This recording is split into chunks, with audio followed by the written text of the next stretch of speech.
नमस्कार।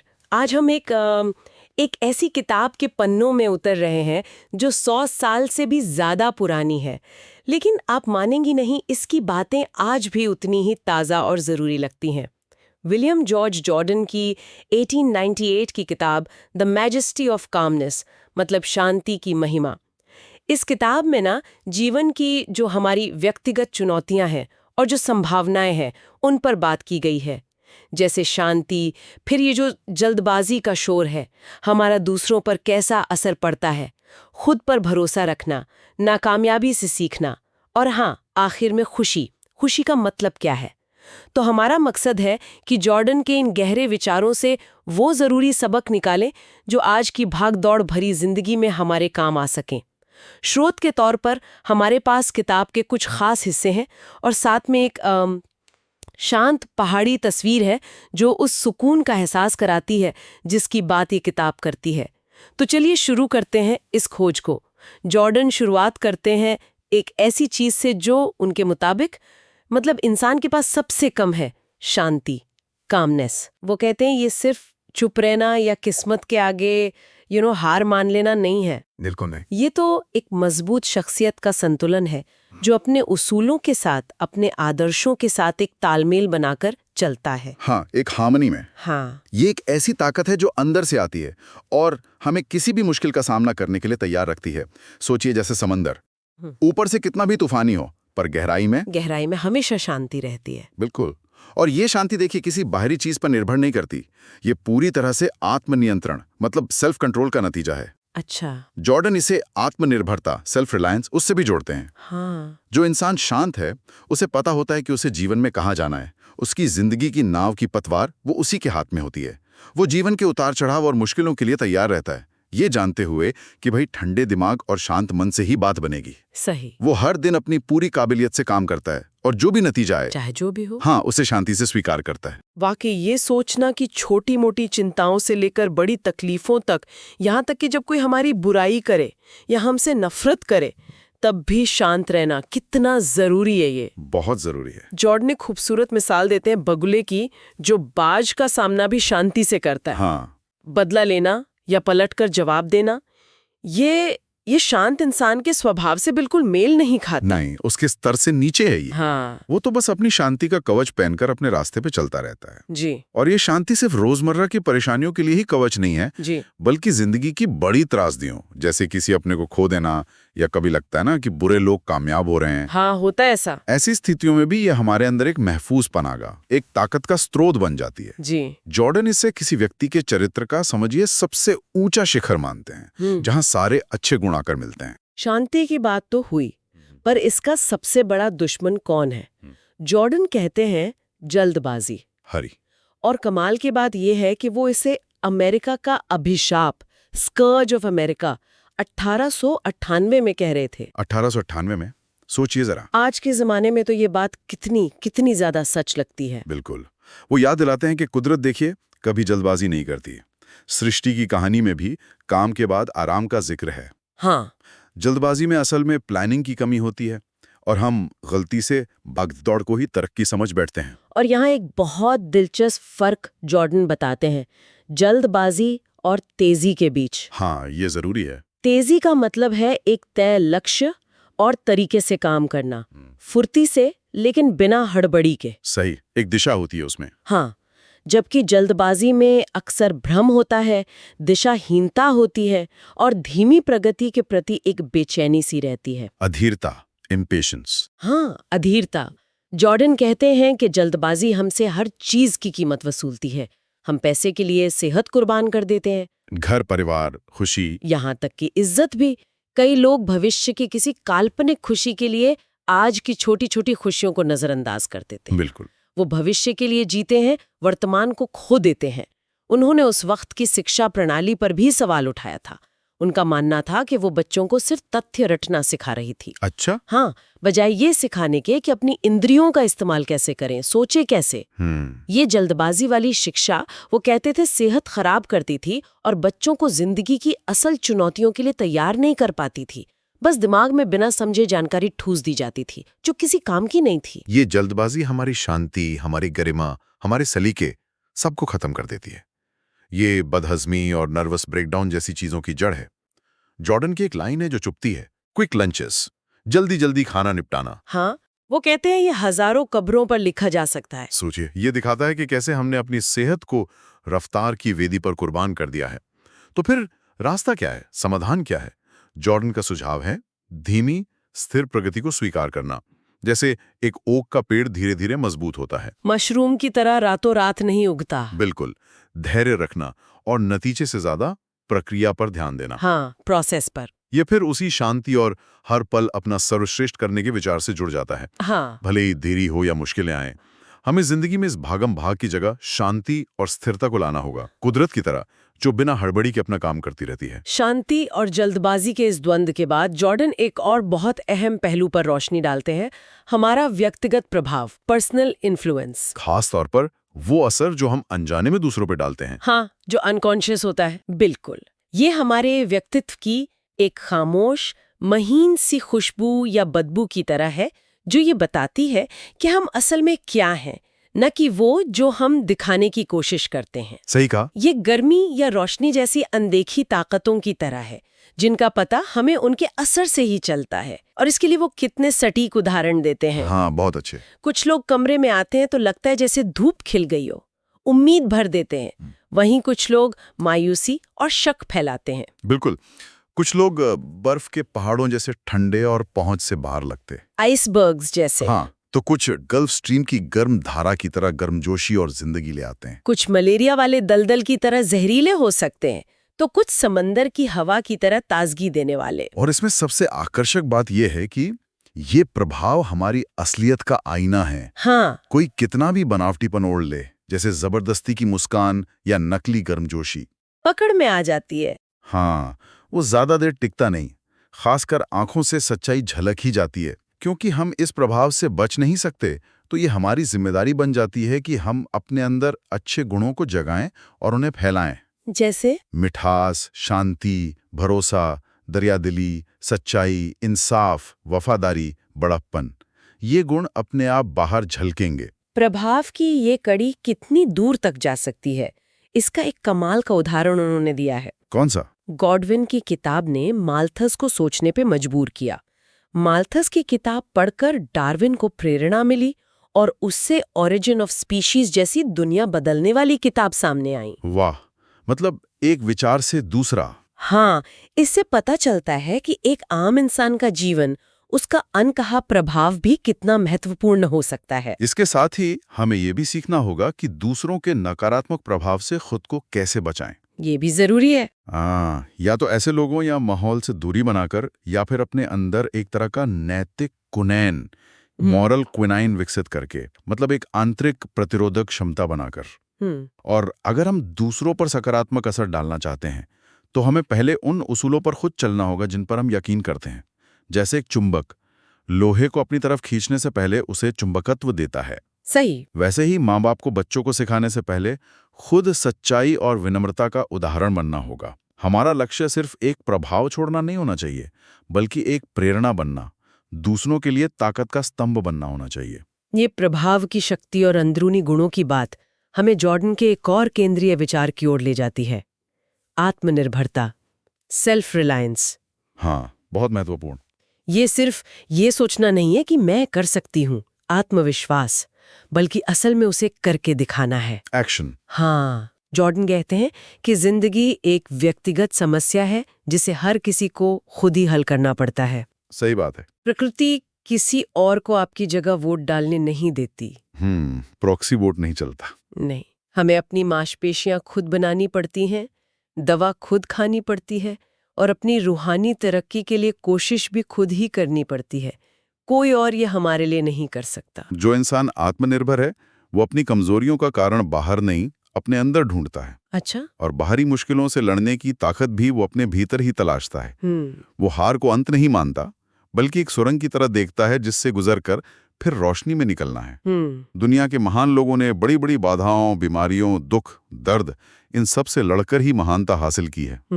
और ये बात सिर्फ व्यक्ति पर ही नहीं, राष्ट्र पर भी लागू होती है। हाँ। राष्ट्र की असली ताकत उसकी आत्मनिर्भरता में है। जॉर्डन रोम के पतन का उदाहरण देते हैं। क्यों हुआ था पतन? एक बड़ा कारण था गुलामों पर जरूरत से ज्यादा निर्भरता, जिसने नागरिकों की अपनी क्षमता और आत्मनिर्भरता को खत्म कर दिया। ओहो। हमें एक मजबूत ओक के पेड़ की तरह बनना चाहिए, न कि किसी सहारे पर चढ़ने वाली बेल की तरह। दूसरों की मदद करने के लिए तैयार रहें, लेकिन मदद की उम्मीद में जीना, ये अपनी शक्तियों को कमजोर करना है। तो सवाल उठता है कि ये आत्मनिर्भरता विकसित कैसे की जाए? जॉर्डन कुछ व्यवहारिक तरीके सुझाते हैं। हाँ, बताते हैं। जैसे? खुद को ऐसी स्थितियों में डालिए जहां आपको बोलना पड़े। अगर आप उदास महसूस कर रहे हैं तो लोगों से मिलिए। दूसरों की ताकत देखकर जलने के बजाय ये समझने की कोशिश कीजिए कि उन्होंने वो ताकत कैसे हासिल की, और उस प्रक्रिया को अपनाइए। सही। खुद को एक निवेश की तरह देखिए, एक ऐसी खदान की तरह जिसके अंदर गहरे उतरकर छिपे हुए खजानों को बाहर निकालना है। इसमें शायद सबसे अहम बात है खुद से मुकाबला करना। दूसरों से नहीं। दूसरों से आगे निकलने की होड़ में नहीं, बल्कि अपने बीते हुए कल से बेहतर बनने की कोशिश करना। कैम्ब्रिया रेलवर्क्स का उदाहरण बहुत अच्छा है। वो हमेशा कोशिश करते थे कि उनकी बनाई रेल की हर नई खेप पिछली वाली से बेहतर हो। अच्छा। यही असली तरक्की है जो अंदर से आती है। और यही आत्मनिर्भरता सीधे जुड़ती है हर समय अपना सर्वश्रेष्ठ करने, doing our best at all times, इस विचार से। हो सकता है हमें जिंदगी के सारे बड़े रहस्य न पता हों, सारी गुत्थियां न सुलझें, बिल्कुल, लेकिन हम एक सीधी सच्ची बात पर अपनी जिंदगी जी सकते हैं। बनाने वाला हमसे हमारे सर्वश्रेष्ठ से ज्यादा कुछ नहीं मांग सकता। तो एक सरल सा प्लान बनता है, हर पल जो हमारी समझ में सबसे सही है वो अपनी पूरी क्षमता से करें, और ज्यादा सीखने और समझने की कोशिश करते रहें, और जो भी नतीजा आए उसे हिम्मत से स्वीकार करें। बिल्कुल, ये किसी खास धर्म या पंथ के खिलाफ नहीं है, बल्कि एक पनाहगाह है, एक सिद्धांत जिसे रोजमर्रा की जिंदगी में उतारना है। एडविन बूथ, मशहूर अभिनेता का उदाहरण देखिए। वो निजी जिंदगी में भी हमेशा एक शालीन मुद्रा बनाए रखते थे। अच्छा? हाँ, और यही तैयारी मंच पर उनकी सहजता में झलकती थी। अपना सर्वश्रेष्ठ जीवन जीना एक निरंतर अभ्यास है। और हाँ, इसमें उम्र का कोई बंधन नहीं है। बिल्कुल नहीं। केटो, बेंजामिन फ्रैंकलिन और यहाँ तक कि शेवरूल जैसे लोगों के उदाहरण देते हैं जो 103 साल की उम्र में भी सक्रिय थे। 103 साल? हाँ, इन सब ने उम्र की परवाह किए बिना सीखा और हासिल किया। विकास का रास्ता तब तक खुला रहता है जब तक हम खुद उसे बंद ना कर दें। बिल्कुल, और इसका एक अहम हिस्सा है अतीत की नाकामियों या क्या हो सकता था पर अटके रहने के बजाय, जो ज्यादातर लोग करते हैं। हाँ, उसके बजाय भविष्य की संभावनाओं यानी क्या हो सकता है पर ध्यान देना। बीता हुआ कल बंद हो चुका है, उससे सबक जरूर लें, लेकिन अपनी ऊर्जा आज और आने वाले कल को बेहतर बनाने में लगाएं। सही। प्रकृति हमें हर पल आगे बढ़ने का मौका देती है, हमें बस उसे थामना है। आत्मनिर्भरता और अपना सर्वश्रेष्ठ करने की बात करते हुए हम अक्सर एक चीज से डरते हैं, असफलता, फेलियर। हाँ, डर तो लगता है। लेकिन जॉर्डन यहाँ एक बिल्कुल चौंकाने वाला मतलब क्रांतिकारी विचार रखते हैं। क्या कहते हैं वो? वो कहते हैं कि असफलता अक्सर किसी बड़ी कामयाबी की सुबह होती है या फिर नई संभावनाओं का दरवाजा खोलती है, और इसके लिए वो इतिहास से कितने दिलचस्प उदाहरण उठाते हैं। बताइए। जॉगिन्स नाम के व्यक्ति का लकड़ी का बेड़ा समुद्र पार करने में नाकाम रहा, लेकिन उस नाकामी से समुद्री धाराओं के बारे में अहम जानकारी मिली। अच्छा। कीमियागर सोना बनाने में नाकाम रहे, लेकिन उनकी कोशिशों से रसायन विज्ञान, केमिस्ट्री का जन्म हुआ। वाह। कोलंबस भारत नहीं पहुंच पाए, जिसमें वो नाकाम रहे। हाँ, वो तो भारत जाना चाहते थे, लेकिन उन्होंने अमेरिका की खोज कर ली। डेविड लिविंगस्टोन चीन जाने में नाकाम रहे, लेकिन वो अफ्रीका के लिए रोशनी बन गए। गजब। वॉल्टर स्कॉट का व्यापार ठप हो गया, ये उनकी नाकामी थी, लेकिन इसी वजह से उन्होंने लिखना शुरू किया और महान उपन्यास रचे। और मिलेट? हाँ, मिलेट नाम के चित्रकार गरीबी और कला में पहचान न मिलने से जूझ रहे थे, और इसी संघर्ष ने उन्हें एंजेलिस जैसी अमर कृति बनाने की प्रेरणा दी। ये सारे उदाहरण एक बहुत जरूरी सवाल खड़ा करते हैं। क्या? कि जिंदगी असल में वो नहीं है जो हमारे साथ होता है, बल्कि वो है जो हम उस अनुभव से हासिल करते हैं या सीखते हैं। हाँ, ये बात तो है। गरीबी या अमीरी, नाकामियां, कामयाबी, ये चीजें हमें कैसे बदलती हैं? अगर कोई मुश्किल, कोई परीक्षा हमें पहले से बेहतर, ज्यादा सच्चा, ज्यादा नेक इंसान बनाती है, तो वो नाकामी भी असल में एक कामयाबी है। सही। और अगर पैसा या कामयाबी हमें घमंडी और बेरहम बना देती है, तो वो कामयाबी असल में एक नाकामी है। मतलब ये रखता है कि हम उस अनुभव से क्या बनकर निकलते हैं। बिल्कुल। तो क्या असफलता एक शिक्षक है? जॉर्डन तो यही मानते हैं। हाँ, वो कहते हैं ये ईश्वर के भेजे हुए शिक्षकों में से एक है, जो हमें ज्यादा ऊंची और बेहतर चीजों की तरफ ले जाती हैं। अक्सर जब सफल लोग पीछे मुड़कर देखते हैं तो वो अपनी पुरानी नाकामियों को मुस्कुराहट के साथ याद करते हैं। क्योंकि वो जानते हैं कि उन्हीं नाकामियों ने उन्हें आज की सफलता तक पहुंचाया है। हमारी सबसे बड़ी उम्मीदें कई बार इसीलिए टूटती हैं ताकि उनसे भी बेहतर चीजों के लिए जगह बन सके। जैसे एक कैटरपिलर खत्म होता है तो तितली बनती है, कली मुरझाती है तो गुलाब खिलता है, बीज मरता है तो गेहूं का पौधा उगता है। पौधे भी तो भोर से ठीक पहले सबसे घने अंधेरे में ही सबसे अच्छे बढ़ते हैं। हमें असल में सिर्फ एक ही चीज की नाकामी से डरना चाहिए, सही काम न कर पाने की नाकामी। अच्छा। अगर हमारी कोशिश ईमानदार और लगातार है तो वो कभी बेकार नहीं जाती, भले ही नतीजा फौरन न दिखे। जॉर्डन कहते हैं कि प्रकृति की एक अपनी कीमियागरी है, एल्केमी, जो लगातार नाकामी के सस्ते धातु को ऊंची कामयाबी के खरे सोने में बदल सकती है। बस शर्त यह है कि कोशिश करने वाले का इरादा सच्चा हो, मन स्थिर हो, मेहनत लगातार हो और हिम्मत हो। हाँ, और उसमें वो हिम्मत हो जो किस्मत को भी चुनौती दे सके। असफलता से सीखकर हम आखिर किस चीज की तलाश में हैं? शायद खुशी की? हाँ, शायद। लेकिन खुशी है क्या? बिस्मार्क जैसे शक्तिशाली व्यक्ति ने कहा था कि उन्होंने अपनी पूरी जिंदगी में शायद 24 घंटे की सच्ची खुशी भी महसूस नहीं की। सोचिए। जॉर्डन कहते हैं कि खुशी, हैप्पीनेस प्रकृति का सबसे बड़ा अजूबा है। अजूबा कैसे? ये कहीं भी उग सकती है, किसी भी हालात में टिक सकती है। ये बाहर से नहीं आती, अंदर से आती है। अच्छा। ये कुछ होने में है, कुछ पाने में नहीं। ये चीजों का आनंद लेने में है, उन पर कब्जा करने में नहीं। ये दिल की वो सुकून भरी गर्मजोशी है जो अपने आप से शांति में होने पर महसूस होती है। एक शहीद को सूली पर वो खुशी मिल सकती है जो शायद एक राजा को आलीशान सिंहासन पर भी ना मिले। जॉर्डन खुशी के कुछ हमशक्लों या नकलचियों अंडरस्टडीज से हमें सावधान करते हैं। अच्छा, कौन कौन से? जैसे संतुष्टि, जो इच्छाओं और जो मिला है उसके बीच एक अधूरे तालमेल जैसा है। अधूरा? हाँ।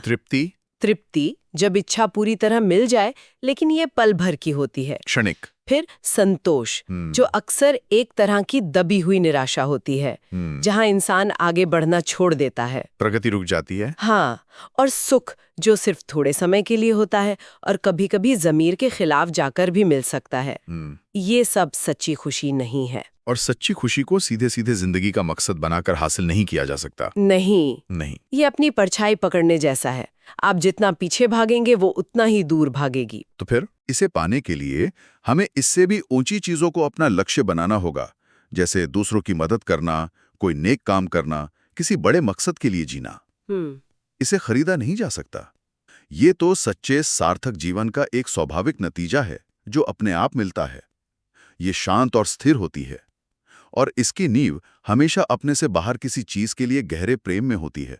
जैसे माँ बाप का बच्चे के लिए प्यार, एक पुरुष और स्त्री का एक दूसरे के लिए, इंसानियत के लिए प्यार, या फिर अपने जीवन के किसी बड़े काम के लिए जुनून। तो फिर रास्ता क्या है? अगर इसे सीधे नहीं पाया जा सकता तो इसे जिया कैसे जाए? जॉर्डन खुशी तक पहुंचने का एक शाही मार्ग बताते हैं जिसमें 4 पड़ाव हैं। 4 पड़ाव? कौन से? समर्पण, कॉन्सेक्रेशन, एकाग्रता, कॉन्सेंट्रेशन, विजय, कॉन्क्वेस्ट और विवेक, कॉन्शियंस। अच्छा। पहला है समर्पण, कॉन्सेक्रेशन।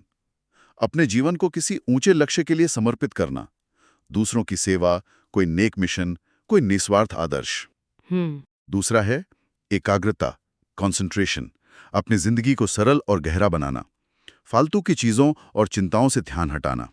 जब जिंदगी में कोई बड़ा मकसद होता है तो छोटी मोटी तकलीफें उतनी नहीं चुभती। सही बात है। तीसरा है विजय, कॉन्क्वेस्ट।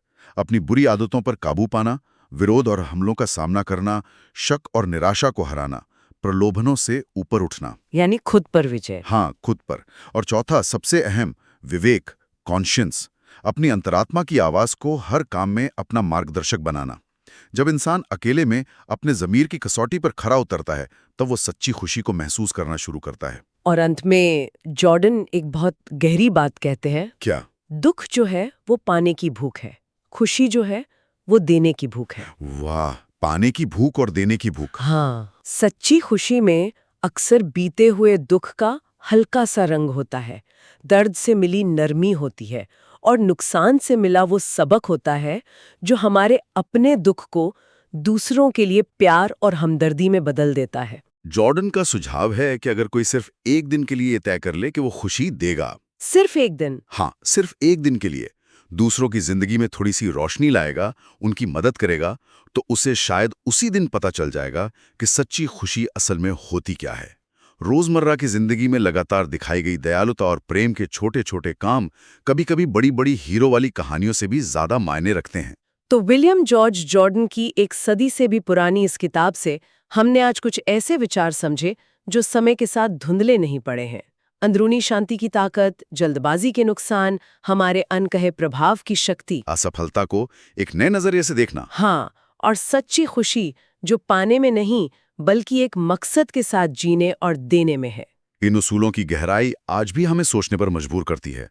शायद अब ये सोचने का वक्त है कि जॉर्डन के बताए इन रास्तों में से, चाहे वो शांति हो, आत्मनिर्भरता हो, अपने प्रभाव को समझना हो, असफलता से सीखना हो या देकर खुशी पाना हो, हाँ, वो कौन सा एक छोटा सा कदम उठाया जा सकता है।